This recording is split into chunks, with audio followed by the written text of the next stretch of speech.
Good morning. Welcome to morning meeting. So here's what's on my mind this morning. A couple things. One, I'm from the Midwest, and so of course it's April 24th and I'm wearing a winter coat. Seriously? Second thing that's on my mind this morning.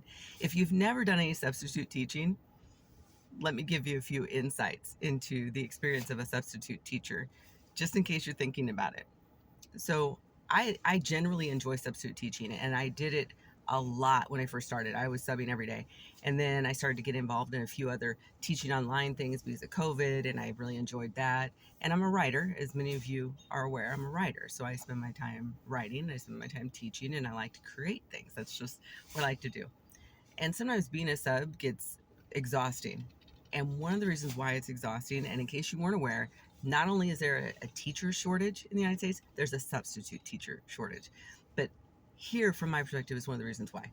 So as a substitute teacher, if you're going into a middle school or a high school situation, especially a high school situation, you're not really teaching a lot of the time. You're there to be a placeholder. You're there to give them the information from the teacher, if that teacher has left information for you to give, or you're just there being a study hall monitor for those students.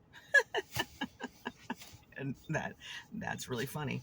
But in any case, if you're there to give them information from the teacher so that they can then do their assignments, that's what you do.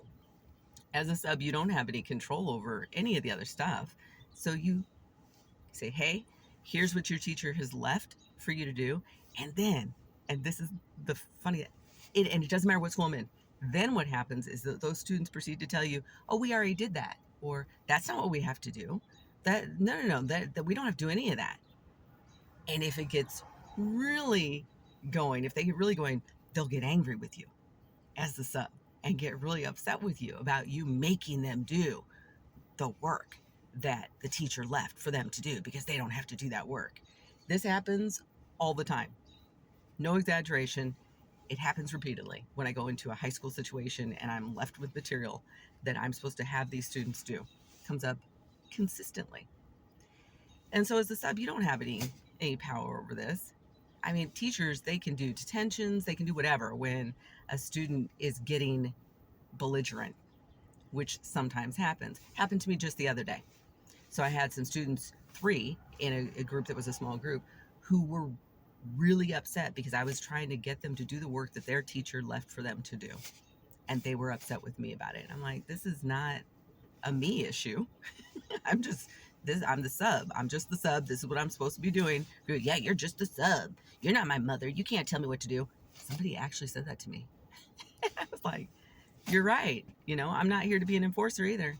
That's not my role in this particular situation. So that's always interesting as a substitute teacher in a high school. In a middle school, you get a little bit of that, but in my experience, it's never too extreme, right? At the grade school level as a substitute, you're actually there to teach. If I go into pre-K, kindergarten, first grade through sixth grade for sure, I'm doing some teaching. That teacher is leaving the entire plan, and you're expected as a substitute to work that plan to the best of your ability, work that plan. People ask me, what do I substitute teach? I'm like, everything from pre-K to 12th grade. The only subject I don't teach, and I flat out say, don't put me in the room, is math.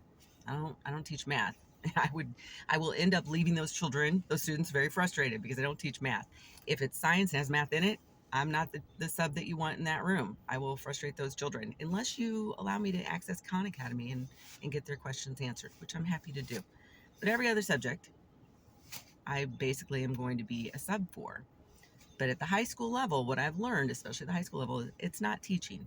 I'm there as a placeholder. There needs to be an adult in the room, and that adult needs to give them the information from the teacher, and that teacher sometimes just wants them to have a study hall. And that's cool. Now, if you're wondering, okay, why does that happen? Well, it's because oftentimes when teachers get subs, they don't know the background of the sub that they're getting. So they don't know if that sub has the ability to teach the subjects that they're coming in to do, right? So that makes a lot of sense. In that situation, that makes a lot of sense. In my situation, it's not exactly like that. Most of these teachers know who I am. They know my background. They know what I actually can teach in a situation. So I can teach English. I can teach psychology and sociology and the social sciences, history. I can teach those subjects. Math, no, I can't do that. But anyway, so if you're curious about becoming a substitute teacher, those are some of the things that you can expect. And I would imagine that that's pretty much a universal experience throughout the United States if you're a substitute teacher. It can be a lot of fun. You'll learn a lot about the school system if you do it. You'll learn a lot about parents in that situation. You'll learn a lot about the students in that situation and about expectations.